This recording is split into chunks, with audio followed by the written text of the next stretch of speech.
Maoma be qui sigilino kabamada poinetile ni sanga inkono ambi fo ki iwale nyumandon depuis sigiyɔrɔ la ka da i sigiyɔrɔ cogoya kan aw bisimila aw ka jamukan mandi kɛnɛ kan an bɛ min ɲɛnamayaw ye tɛnɛ fo ka taa bila juma la walasa kunnafoniya minnu b'an ka jamana kɔnɔ an bɛ bɔ n'olu ye ka maaw wele maa minnu bɛ n'u ka analysew ka ɲi fasojɔ hukumu kɔnɔna la an b'olu wele an n'olu bɛna jɛ ka masala o kunnafoniyaw kan bi kunnafoniba fila bɛ an bolo an bɛna an da don min na ani ka o walawala o la sanu o cɛ n bɛna cɛba dɔ bɛ n bolo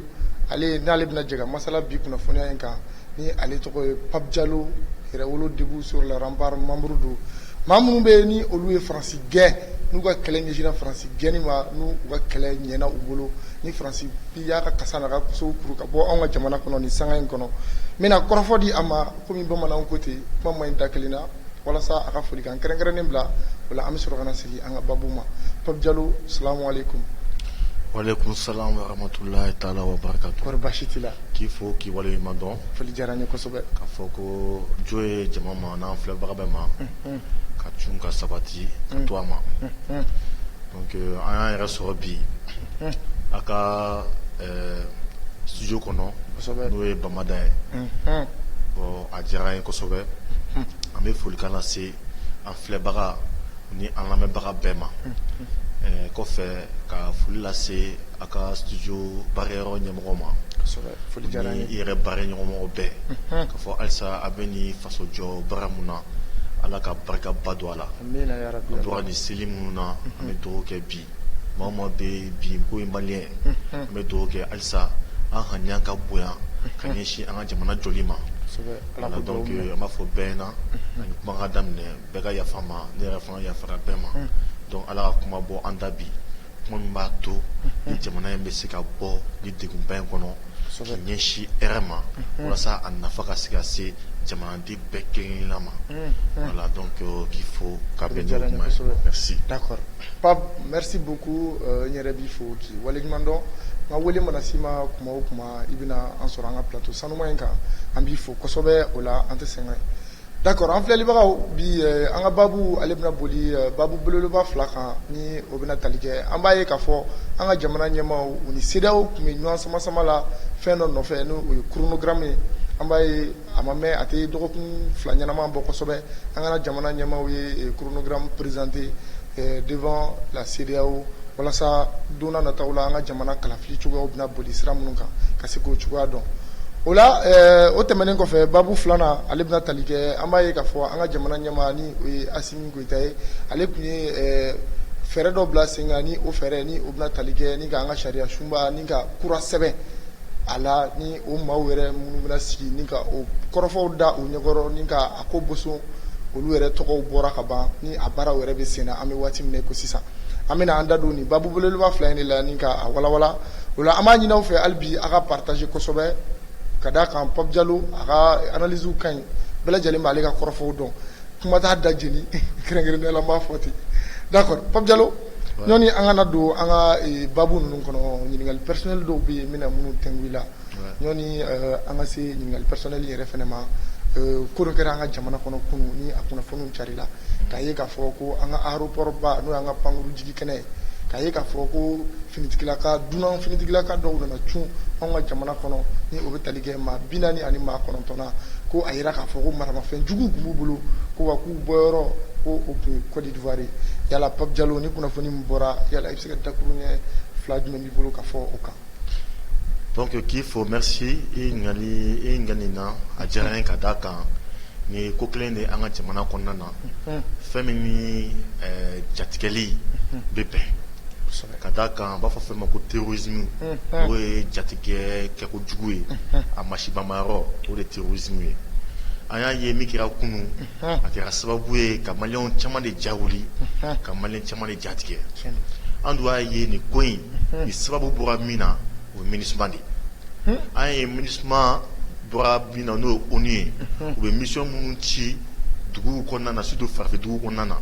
u taara dugu o dugu la o kɛra sababu ye k'o dugu de ci k'a sɔrɔ n'u bɛ wuli k'u jɔ u bɛ taa de ka walasa ka se ka na ni basigi de walasa fagalikojugu u ka se ka jɔ jamana kɔnɔna ni kɛlɛbaw bɛ yen donc o MINUSMA kelen an wulila kɔsani na ka mɛn en communisme ou bien mission mina anga jamana konnana doit être fallu mission de do ouais j'étais commission de do c'est pour ça on dit que l'aménagement est une mission terroriste à la République du Mali. Donc hier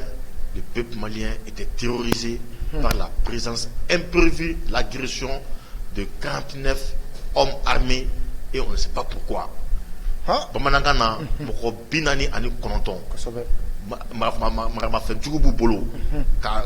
udanga jamana donga jamana kono antu na kundon antu na chukudon donc on met kera jamana konana ambo konane avec la dernière rigueur. D'accord papa awa et kele famba ko ndeshine loko ministre nga mandat kana renouveler yala aw muka sira nuni na nyona ude nyewa walma non mais amena anya fo ko ministre mo olu de bala ka essence ani marfa ani ka wafa mo ko terusu ku ta ka tu bla anga jamana togodawla u ka fali jugubaw kɛ parce que ministre be balo femina o jeli ani tasuma di ouais tant que jeli tasuma be ministre be balo ni jeli tasuma teroma ministre te balo donc a dalu dafale bambolo kadaka u ka barke tugoleto un refana kololo caman pas de sɔrɔ ministre ka ko la o de to an da tɛ segin a ko la wa komi kɛra kunu a ma bali an n'an ka da kan an mɛnna ni kuma in fɔli la o de to an ko an ɲɛmɔgɔw ma non seulement u kana renouveler mais ministre a ka gɛn ka bɔ an ka jamana kɔnɔna na donc o yɔrɔ de la yɛrɛ de sur les remparts an wulila cogoya min na jamana in kɔnɔna na don min na an wulila ko a ba la France ko faransi de nɔ ye an ka nin gɛlɛyaba ye ni mɔgɔ caman tun ma danna u k'an kɛ fatɔ ye u k'a kɛ laloma ye donc bi n'a fɔra ko bɛɛ tugura encore ka taa ne président ani premier ministre so ko la maga yɛrɛ taara ale yɛrɛ tajugu ni yɛrɛ mɔgɔ ta ale ko lâché en plein vol abandonné en plein vol donc o cɛ kelen de seginna ma donc an ye kuma min fɔ kunu ministre ko in na kunu o ko de dara kɛnɛ kan an ye bi ka daga an ka jamana kɔnɔna na mais nin yɔrɔ de la an b'an ka autorité fo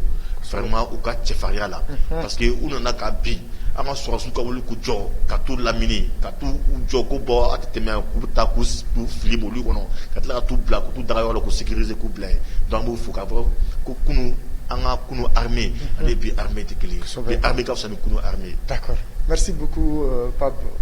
o tɛmɛnen kɔfɛ question personnelle dɔ bɛ n bolo an b'a ye k'a fɔ aw ka wulikajɔ o fanba tun bɛ ka a ba la France fɔ ko Faransi u ka bɔ anw ka jamana kɔnɔ Pape n ye kuma dɔ mɛn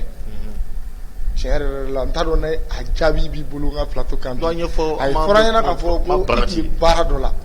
baara in senfɛ ko Faransi kɛlɛ de y'a to k'i ka baara tiɲɛna maa min ye kɔrɔfɔ in fɔ n ye a y'a yira n na k'a fɔ k'i sara tun ka ca kosɛbɛ k'a kun ka ca k'a tun bɛ cadre aw sara bɔ bi Mali la yan nɔ k'a tun bɛ dɔɔnin bɔ Pape yala o waleya in nana cogo di yala i bɛ se ka dakuru ɲɛ damadɔ fɔ bon i b'a dɔn ministre mɔgɔw nalen an ka jamana kɔnɔna na u nana waati min na an kun b'a ye a fɔ ko mission onusienne parce que maliyɛnw yɛrɛ fana bɛ taa ministre ka mission ɲɔgɔn de kɛ dugu dɔw kɔnɔ dugu ni jamana wɛrɛ kɔnɔ kɛlɛ bɛ yɔrɔ min na mais an y'a ye maliyɛnw an bɛ an ka maliyɛnw de dɔn kɛlɛ kan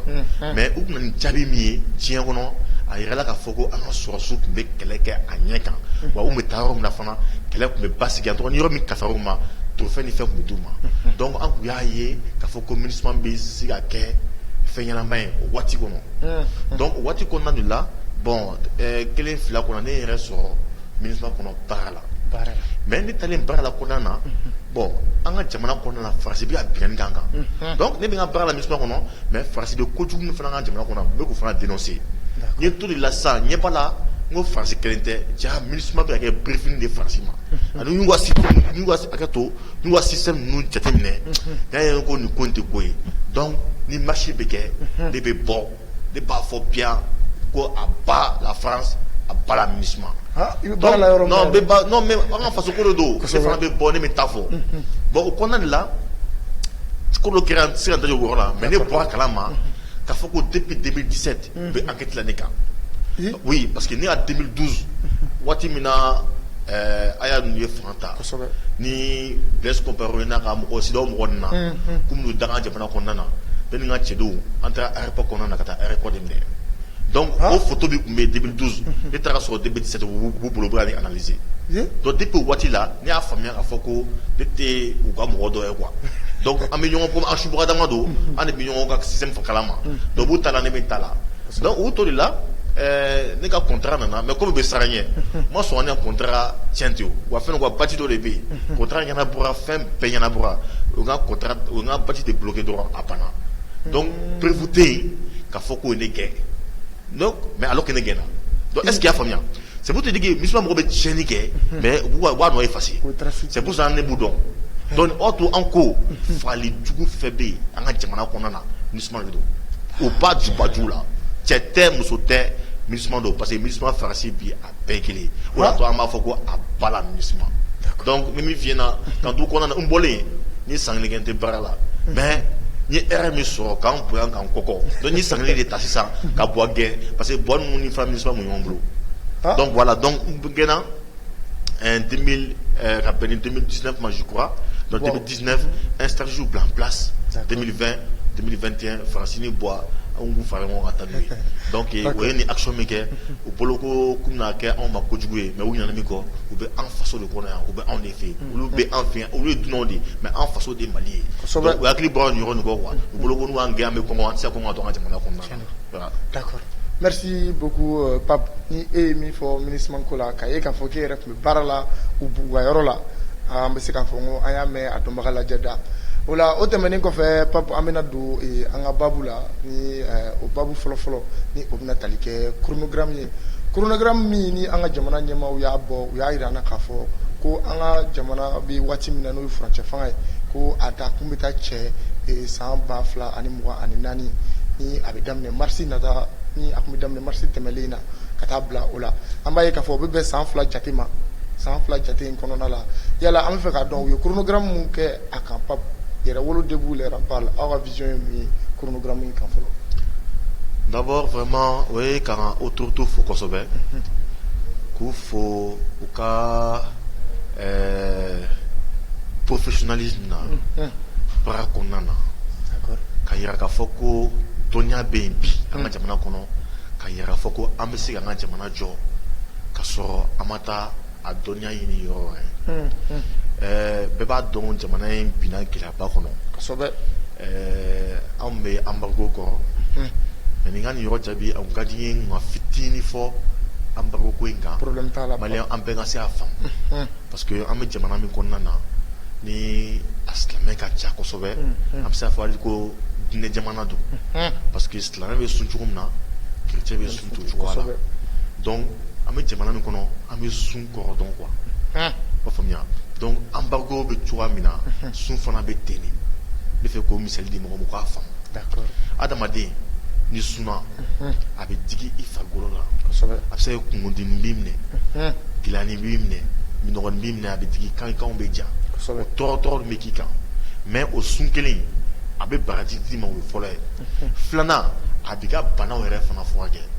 wa ani bana misani fana mbi la yoro muna abo fana la kuni ba do ko ni yoroni be o bana dogole bila sunde bo yoro fana yirla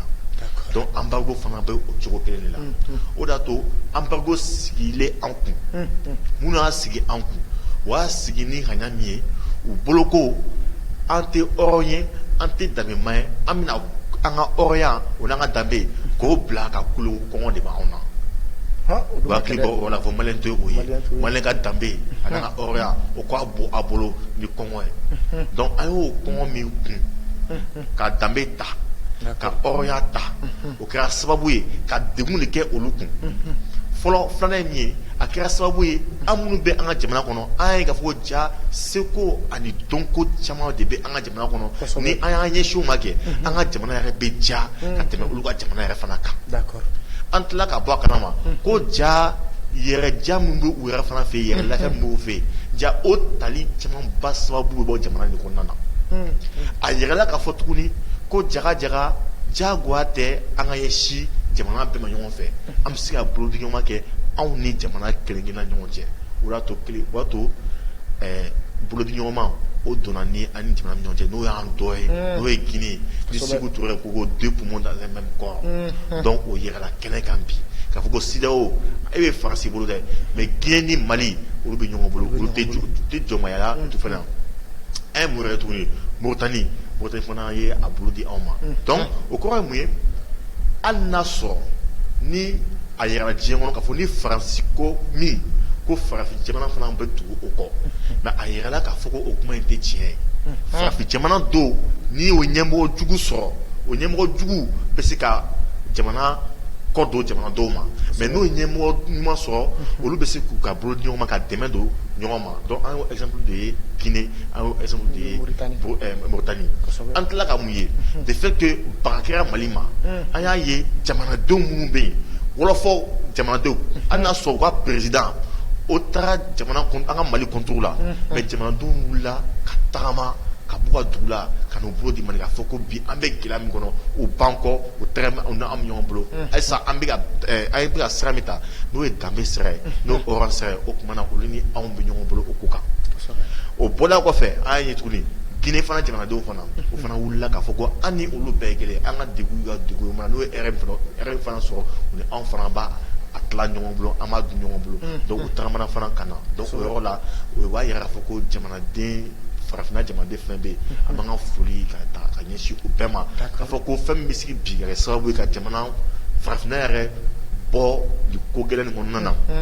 ka lafia ka duku bae ka sanga so ka lafia se demande bima o produit mo ka teme jamana do nyokoje sa doremi nyemoro besika ba koloma mais jamana do nunga wuliga jo bisi nyemoro jagwa ka taka o fara srafe donc mo do la nya jamana konnana kodo fana tika ke akechogo la afamba bo jamana do fana de la ora to yero debu sur les remparts anga bra folo kiramuye o ka jamana do la kuli lo akila wuli kula kodon kula famia parce que jamana dem une fois ni aklina kelen na acharila jamana de be kuna a barka be boya ina foko ni koji be funcho mnage koji be funcho mnage a barka be sika koji la da yoron kele yeme kulula de kulu ko ra jan chugo a barka be sika ko kulu ka kulu chi yoron kele donc oda to anga kele yemi na foko anga international ma fo na ko anga kele ka ke kelenya donc yero yo o baram de ke akli srafe oda to bibina par exemple des fenbi Lepsika Francis Safourlay, Lepsika Russie drapeau, Ani Mali drapeau, Kotage, Kabo Klebila d'accord, Katama, moi je te fais point, ni matériel fort, ou nous bénadir à témer. Mais ni Tiao Tia Bouillanabi, Ka Francis drapeau ta, Kebe Dougou Tchèque, ma fille n'a pas été Dougou, il allait pas 5 mètres de, ma tu veux drapeau china. Donc, on me fait gagner si là où quand ni dégoût embargo comment il faut follow. Ensuite, soit dans le chronogramme. D'accord, nous avons le chronogramme. D'accord. Il y a la Ibora Afrique, Corfo, Konosisa, ou Guinée, Mauritanie, ou l'Una, on demain, ou lui en Killing, Watimna, Amid Deguna, mais bi Amaye embargo là, pap, il y a la message de même boulot qu'à Teme. Krenkrenela, un commerçant, un Jamana Yamo. Aye ni sira munu tagama kan to gele akono wala sa angana ke fitri wale asira nunu ma ye kumono ye feno fobi kurudo me kono sinte profiter kurudo fort là problème dala ça dit même les commerçants do fo mais les commerçants il y en a deux soit trop et dans trop non les commerçants do krane beaucoup ou c'est où jouer entre rusui ou le jouer les français parce que wati mina gelabe anga jamana konana ni umisia no wada do be exonération ne utala barake o te femo fefe sola wati na gela banga jamana ko do fa gela ka gela ta so fembe anga jamana ko na be sene anga jamana ni fef c'est à dire que tu utala ka ko fenga faraka uta de spéculation en spéculation c'est à dire we fonta kumara ka fitna bo ko sonja do na ni tragata mangosa d'accord et ne be musula sigi falen do mangola te e ma rodin tamon ta don go fa mo din ta yona ni bo asa din ta bo are ko ke mefla no ko mene ba o mana mesi wo o mene am ke tu mo su am be ka su am na mo sa tu ni me ke mefla nga sabali sa ça y est j'ai un identité commerçant et puis pas de nos commerçants là c'est pour cela que jamana kanga jati ne wake mali commerce tabolo ina il est membre de Canada mais en tant que t'es à tes mains soni mali commerçant nous pe kojugu para ke kojugu ala amina wulika job ba de ke au contrôle là amado misanu ndede abelwa nous kodo parce que be jamana exonération ne jamana do wa faronga kati jamana ɲɛmɔgɔ ma jamana dɔ bɛ dɔ b'o la k'a to a ma walasa wasa dɔ bɔ fɛn sɔngɔ na jamanadenw ye ɲɛmɔgɔ ye fɛn bɛɛ kɛ ka sira bɛɛ bɔ ka sɛbɛn bɔ ka prix bɛɛ fixer mais o bɛɛ n'a ta o ma sɔn ka fɛn bɔ a la donc nin yɔrɔ fana ka kan an bɛ nin yɔrɔ de fɔ donc minnu ye commerçant ɲumanw ye an b'a fɔ ɲɛna sira min bɔra parce que an kan ka taa min ye an kana taa directement ni yɛrɛ kun ɲini fɔlɔ an ka taa ni jamana ko ɲɛɲini fɔlɔ o ye sira min bɔ Guinée ani Mauritanie fɛ sira kɔnɔna na o ye nɔgɔya minnu sɔrɔ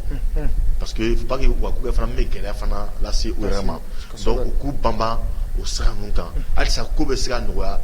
anw ni Mauritanie ni anw ni Guinée cɛ avant que ɲɛmɔgɔ ɲuman ka se ka sɔrɔ a dugu tɔ ninnu fan sanfɛ donc u k'o sira tagama filanan ye min ye an ka autorités n b'a dɔn bi an ka autorité bɛ yɔrɔ min na projet minnu bolo parce que an balima Guinéens bolo y'o fɛ yen ka na jamana kɔnɔ Mali la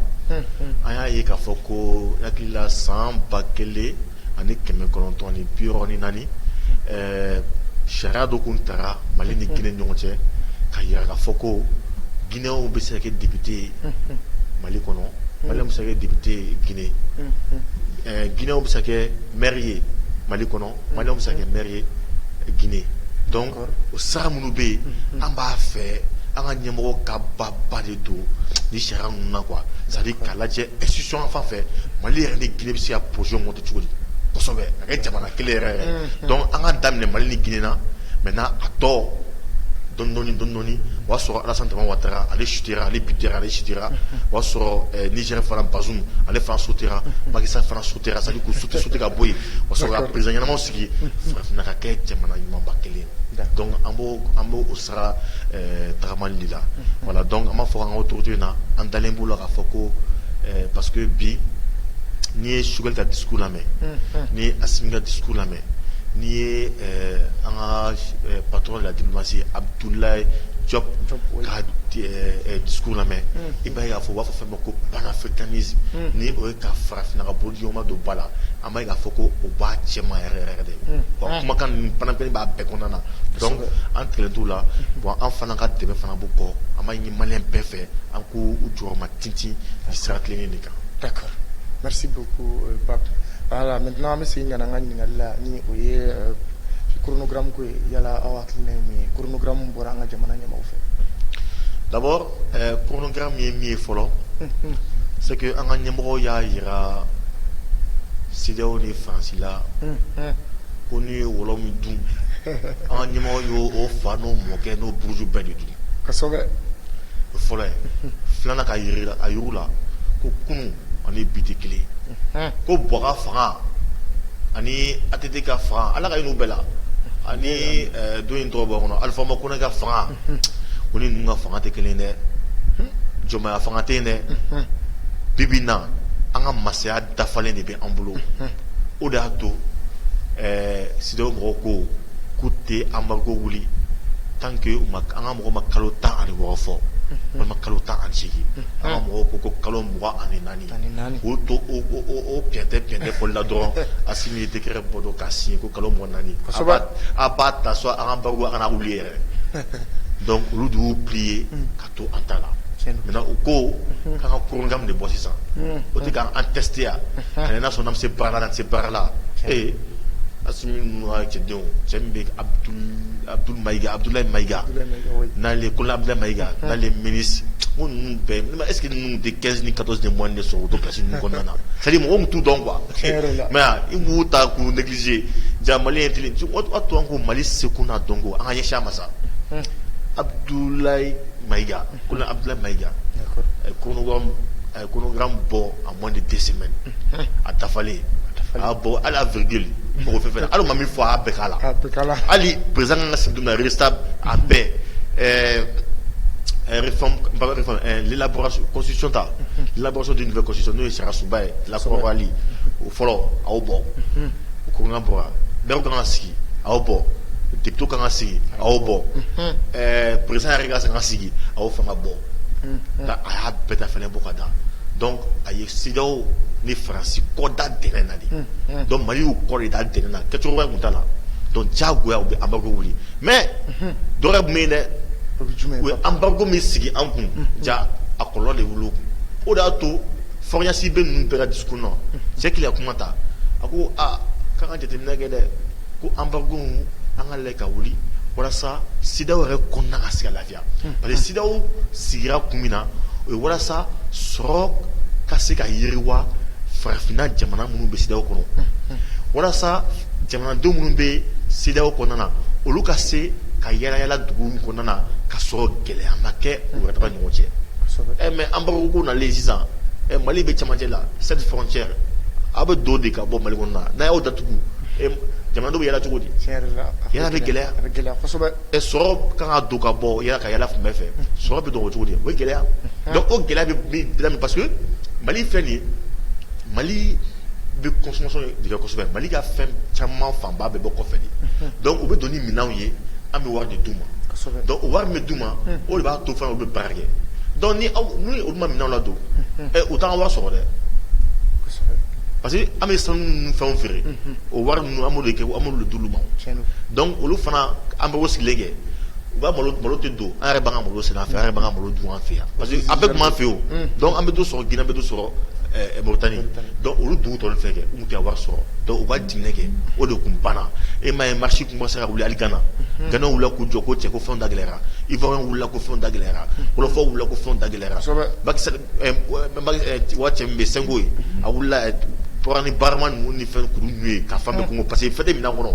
parce que minɛn min kungo n'a mankan bɛ bɔ fɛn t'a kɔnɔ de n tɛ a falen n'a kun a tɛ mankan bɔ donc o suguya de kun de kɛra donc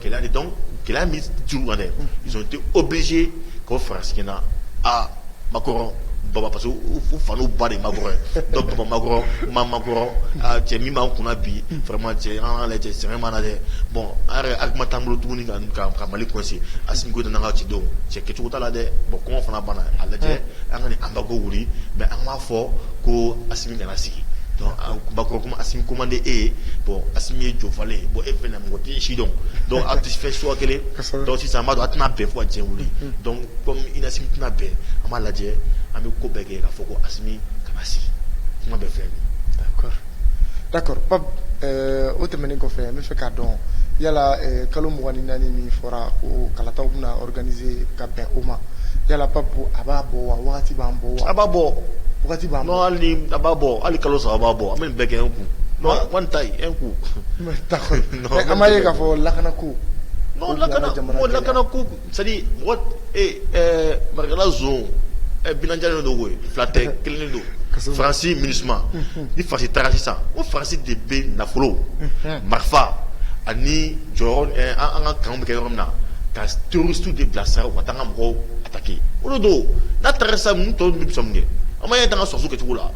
mais fɔlɔ jafan de k'u sigilen don an sɔrɔsiw la mais sisan minɛnw min ka na e m'a ye Abdoulaye Diop min fɔ MINUSMA mɔgɔ ONU na a ko Mali ye bolodi ɲɔgɔnma de kɛ n'a teri jamana dɔ ye n'o ye Poutine ka jamana ye Russie donc an ka minɛnw an bɛ ka minɛnw sɔrɔ minɛnw bɛ ka caya ka taa fɛ minɛn caya kojugu avion b'a kɔnɔ avion dɔw bɛ yen mɔgɔ de bɛ don a kɔnɔ k'a boli mais avion dɔw bɛ yen mɔgɔ tɛ don a kɔnɔ k'a boli o ye pilotage automatique de ye awɔ mɔgɔ t'a kɔnɔ donc olu caman ba de bɛ an ka sankolo kɔnɔ place bɛrɛ tɛ yen ko donc et puis an ka sɔrɔsiw c'est à dire u lawasalen don c'est-à-dire galabu falen don u dalen don monnaie min donn'u la ni u teriw n'u camarades de guerre sara u bɛ fɛ ko monnaie bɔ i ma ye hali ni pétard cira yɔrɔ la cɛ fɛngɛ wagɛ ka élément ninnu armée de l'air mɔgɔ u bɛ wuli ni avion yan non avion de cayara sanfɛ donc Diop ko MINUSMA mɔgɔw ma bon an ka avion ka ca sanfɛ denmisɛnninw galabu wulilen don monnaie b'u la u bɛ kan ka monnaie bɔ donc u bɛ yala min na sanfɛla la ne aw ka avion yɛlɛla bon galabu wuli kojugu u kana na ka avion jigin quoi parce que bi l'armée malienne est bien armée l'armée monte en puissance puissance ka bon kojugu donc a bɛɛ tɛ kun donc sisan aw ka avion a jigin Faransi ye gɛlɛya ka ban mais a tɔ MINUSMA mɔgɔ tɛ bon MINUSMA mɔgɔ a b'a lajɛ n'a bɛ yɛlɛ don min na a b'a fɔ an ɲɛna an b'a sara an ka cɛdenw na ka fɔ k'u ka place dɔ d'anw ma a bɛ tɛmɛ place bɛrɛ tɛ yen donc o kuma de bɛ sen na bi voilà donc an b'o cadre kɔnɔna na c'est pour dire que l'armée monte en puissance quoi voilà.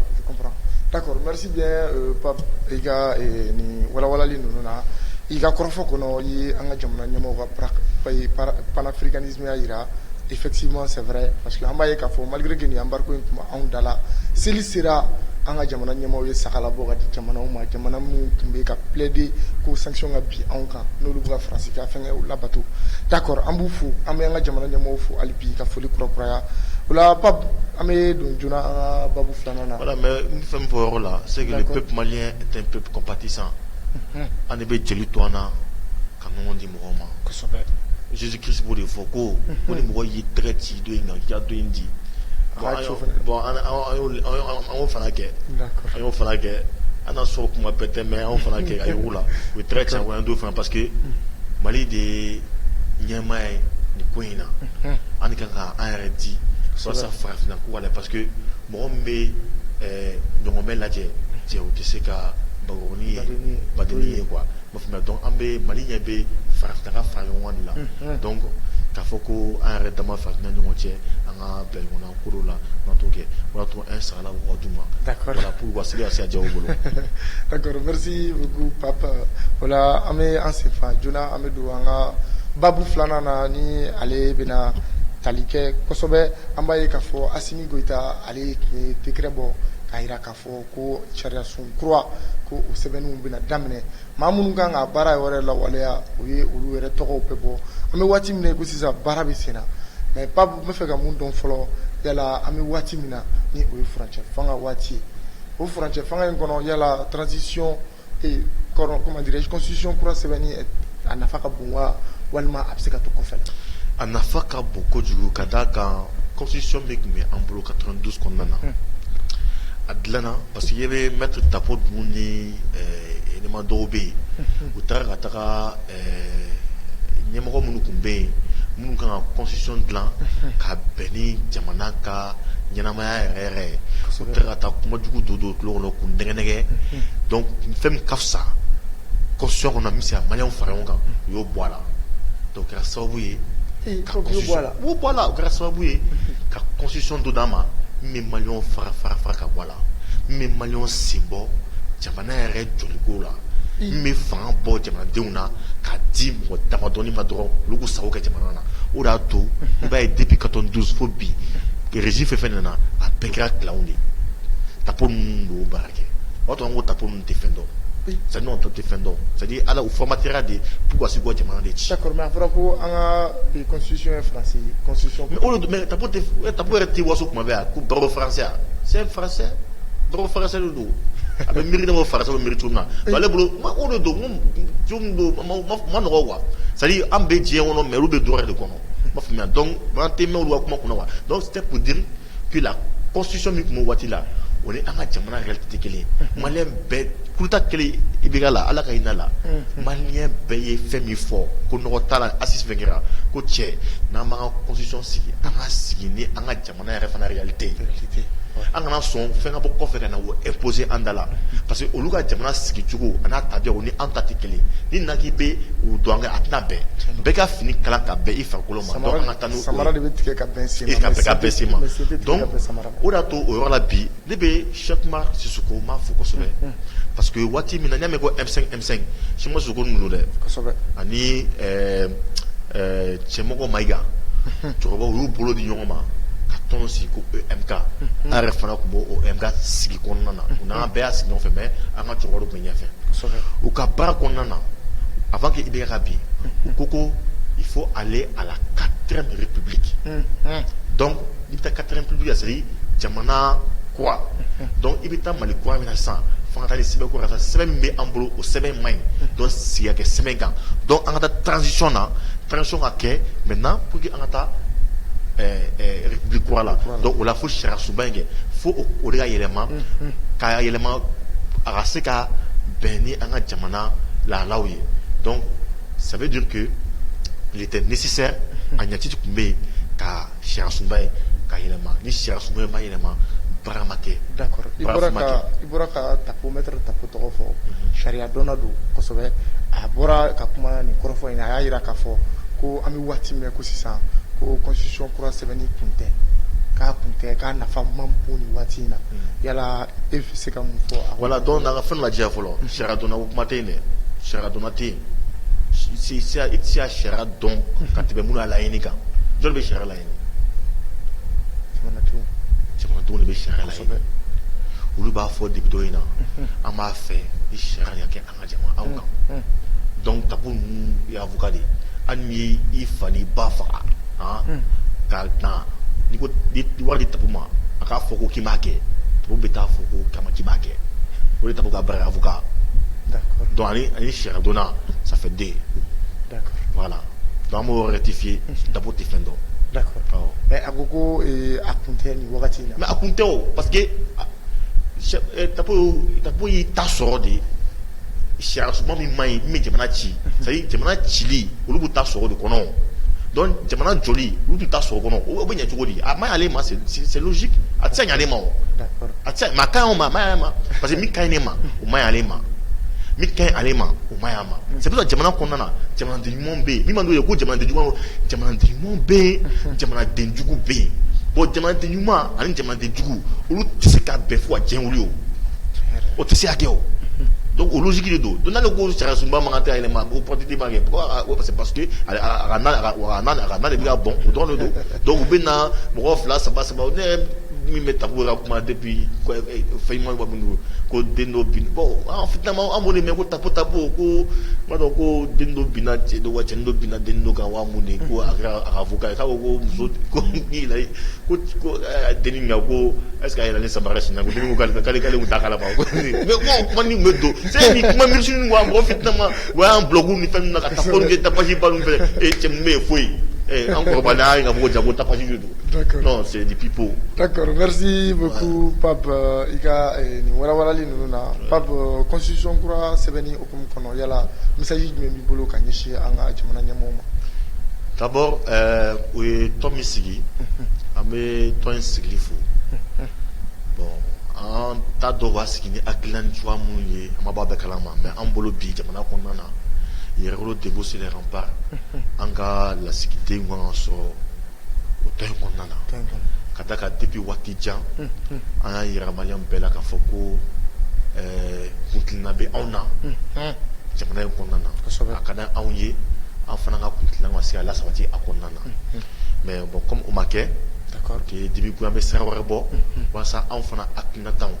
on va se gagner à qu'on en a. Déjà, il y a le débat sur les remparts qu'on en a. Un secrétaire politique né au honorable Moussa Diarra. D'accord. Allez décharger le dos, faire politique, quoi, Kayeshi, Jamanama, Yerolo Konana, allez décharger les bons. Donc, avec un Koulousiki, Kouloumbe, à Barake, voilà ça, Mali Kouaroumbe, Cherasumba, Kouramikake, Angasika, en fait la tafo au Konana. D'accord. Donc, Dakura Damanona. Mais je me suis cité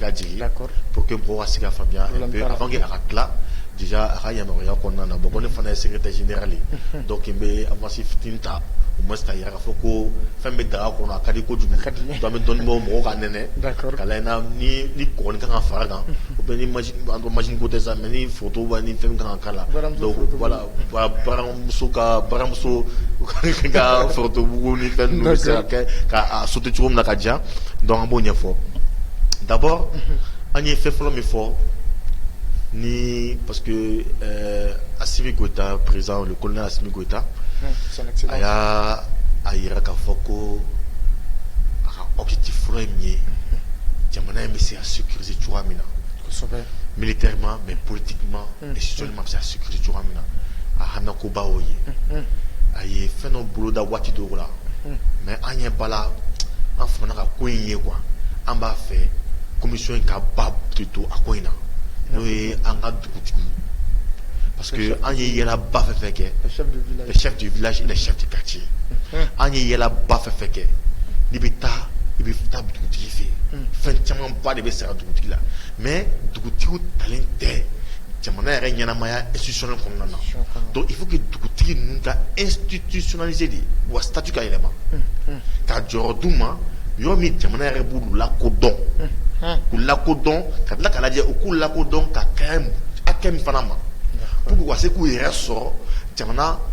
baara taabolo bɛɛ la quoi ɲɛnafin kana k'u la u kana janya fanga la mais o baara sa ye cogo di parce que e min bɛ dugu kɔnɔ e de bɛ dugu gɛlɛya dɔn donc dugu gɛlɛya bɛ se ka bɔ nɔgɔya la cogo di ka se yɔrɔ la yɔrɔ min bɛ se ka ni lafiya ka se dugu kɔnɔna na a bɛ tɛmɛ dugutigiw ka yɔrɔ de fɛ dugu den de gɛrɛ no dugu la donc an bɛ fɛ d'abord o ka ɲɛnabɔ o fɔlɔ ye filanan ye mun ye an y'a ye an ka Mali assemblée nationale 147 députés parce que u taara copie kɛ Faransi constitution kan mais olu bɛ ɲinɛ min kɔ Faransi yɔrɔ ni saba ka bɔ la ka kɛ 147 députés o ye mun ye sɔrɔ tɛ nin sisan ka na jamana kɔnɔ ka na sɔrɔ bɛɛ cɛ ka taa n'a ye donc sɔrɔ mana kɛ fitinin sisan mɔgɔw bɛ na sisan u bɛ fira kan u bɛ kɛlɛ a nɔfɛ i n'a fɔ Bob Marley b'a fɔ cogo min na a ka dɔnkili dɔ kɔnɔ k'u bɛ na ka na buru ka na balo suɲɛ donc ni balo suɲɛ balo bɛ kɛ ɲɔgɔn jugu ye u nana mun ye 147 députés a tɛ fosi ɲɛ an ka jamana kɔnɔna na Mali bɛ yen yɔrɔ min na bi on a besoin environ d'une moyenne de 800 députés o de y'a to yɛrɛwolo bɛ ka proposer k'a fɔ ko chaque commune un député. Chaque commune un député. Donc les communes ta sisan village de b'a kɔnɔ ou bien quartier de b'a kɔnɔ donc dugutigi minnu bɛ yen n'olu bɛnna min kan u b'a fɔ député ɲɛna député b'o fɔ assemblée kɔnɔ dɔrɔn a banna donc jamanadenw bɛ gɛrɛ fanga na kosɛbɛ fanga ni danfara min bɛ jamanadenw ni fanga ɲɔgɔn cɛ o bɛ dɔgɔya donc u yɛrɛ ye a kɔnɔ o fɔlɔ ye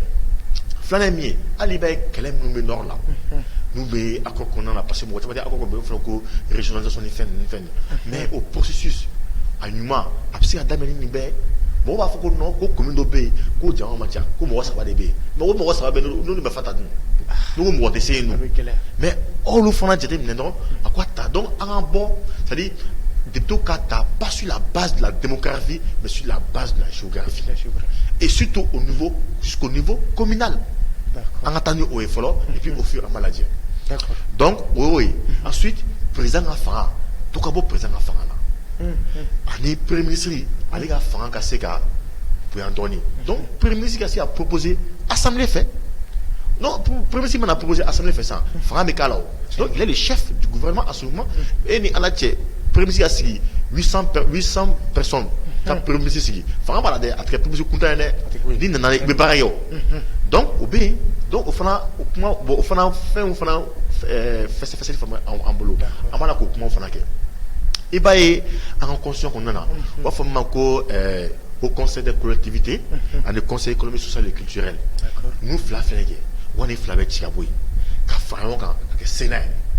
parce que i b'a ka jamana kɔnɔ chaque fois grève tɛ ban et n'a ye grève tɛ ban pour que grève ka ban mais cakɛda minnu bɛ yen mais a ye fɛnw kalifa u yɛrɛ ma dɔrɔn donc sisan ni douane ta sisan douane ka ɲɛmɔgɔ ale bɛ don sénat kɔnɔ école karamɔgɔ ka ɲɛmɔgɔ o bɛ don sénat kɔnɔ c'est à dire cakɛda fɛn bɛ yen olu bɛ don sénat kɔnɔ donc ni problème bɛ yen mais sisan ni douane ninnu fɛn sisan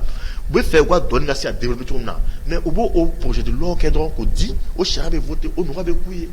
donc o sɛnɛkɛlaw fana ta ka bɛɛ ka se ka représenter nin kɔnɔna na donc assemblée nationale dugu bɛɛ représentera cakɛda bɛɛ représentera mais an bɛ taa projet de loi bɔ fan jumɛn Mali projet de loi bɛɛ bɛ dilan kɔfɛ de Faransi États-Unis Banque mondiale FMI olu de n y'a ta 99,9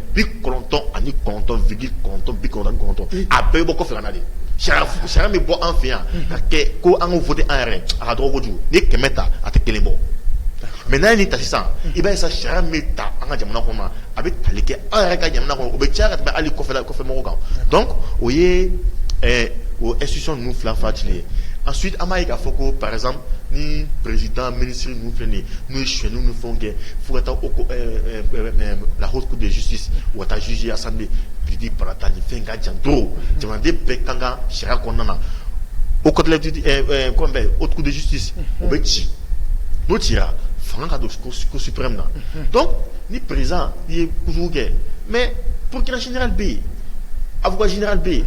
assemblée nationale bɛ yen donc u bɛ jɛ ka cour dɔ sigi dɔrɔn donc u bɛ cour sigi président bɛ minɛ i bɛ na i bɛ juger kalo a bɛɛ ka bɛn kalo kelen ma k'i juger k'i bila o la directive autorisation a ka kɛ ministre ta kana gɛlɛya yɛrɛ ministre yɛrɛ ta ma se wulajɔba yɛrɛ la i bɛ ta dɔrɔn k'i souper cour bɛ sigi dɔrɔn tile saba une semaine o y'a sɔrɔ enquête kɛra ka ban enquête parlementaire kɛra ka ban i bɛ juger donc ensuite an ka kanko ye vraiment an ka bɔ tɔgɔ in na quoi. Non, on va boire la peau. Moi, on dit toi quand même. On dit toi quand même. Moi, j'ai tout rien de vous faire. Il faut faire du droit là-haut. Allez, faire du droit là. T'as pas bon moi je toi même. Allez, Mali là mais ça c'est dire on le bon, on des langues vivantes secondaires nous doit. OK, et puis là, on met riche fort, on met anglais fort, on met truc fort. français am suko fana fo keleteo am don fula am do fana fula mais mi ka ça surtout génération quoi bingana ani matériel bingana de sunu akli bigaja donc assemblée kono na bamananga fo ka flakan fo ka krobo kan fo ka fo ibe malen denkelen be ba be kanté mamé mais mi fa ali yoro fo par exemple en recrutement SNJ nous font mais au Mali il y a 12 712 villages. C'est-à-dire village battant en ifla en kemol 20 ans fa de bambou. Donc si ça recrutement messi na 600 mais village B galay ni ko village B konana ko boni c'est pas les yanama ou yanama aka boka jam fa bala akikadi au temps on a ko village B ko di amusumana chema mais au recrutement clé on a 120 000 au doit aller 120 000 hommes armés direct. Et puis, la formation localement, alors, balou mangele, ou bois d'où a bébé, c'est une femme qui a un million de macola. Mais l'armée bi, mais il faut voir aujourd'hui, et la Russie, nous fait 200 000 militaires, 100 000 militaires un coup, mais en tant 30 000, il fait un boulot. Donc, à moins que 100 ans qu'on en a, en dans 10 ans, au minimum, on aura plus d'1 million 200 000 hommes armés. À moins que zone, mais à métal de la formation et Russie, ils font donc classique et à 47 c'est miad là. Nam tamu tanu du donc tu bats là, on a un fait bébé tout bébé armé gagnant, bébé reposé. C'est simplement des beaucoup de donc c'est même fait autorité moro ou ka wolé baye on peut déboucher derrière pas mal. Ni fait chama ba comme tamba tembolo ka pe wala mais mais ka wolé bla malien ka fouina ou ka na ou ka antene. Ni fa ya ba la France France begin mais France begin France famille ça c'est mais ni France be c'est na c'est une côté à la Europe ne nous gagne ça mais abana amanye chi jamana yere fana joli fana de ma voilà donc les propositions d'amendement de met en boulot à toi fana be donc je pense que dans l'avenir un secrétaire politique Honorable Moussa Diarra alimna la Céline wala li chamamba de Kenya. D'accord, merci beaucoup Pape Diallo. Il faut kosobe wati sira mais kuma galaba segima albi yala kuma galaba mbit même bi bolo ñoni anga jëm kay datu. Oui, ka foko faire tambolo mi kafsa oma kateme anga jamana kan quoi. Kosobe jamana ye sira chaman ba de tagama kuma shulu kono la goshili kono malwa kono mais bi ala ye sababu ñum ba de ke awye ka premier signement dama ka président dama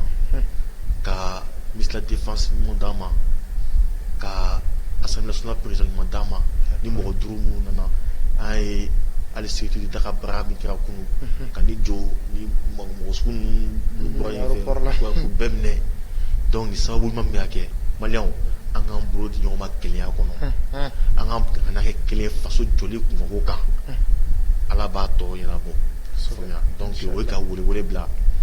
balma muso be ani balma ke be ko anga ni génération a ni kuna jari ka yishi oma andi sawu mina ke jamana be na kunkorota andenw na modenw fana ka jamana duma jabo sa donc au cours de besina donc au faut madon ka yero déboucher les remparts élément a bekin l'info a foko anga bravo delta ni tango mo munumbe ku jo disposition pe kono dans peu de temps ani charlou fana be voilà sur deux nous sur toi nous coupe la disposition pe kono dans peu de temps on va faire face à l'ennemi pour le bouter du territoire national. D'accord, merci beaucoup Pape. Il faut tout ni me claka yere wolo tondi bela jile fo yikelen tokola ulaina wala en filɛ libaaw ni kun ye aw ɲɛ garisɛgɛ ye ni sanga in na Bamada Pointi kan aw denkɛ don aw balimakɛ Saliya Basi Kulibali kan Bamada Pointi la aw kan bɛɛ sigi wɛrɛ wassalam.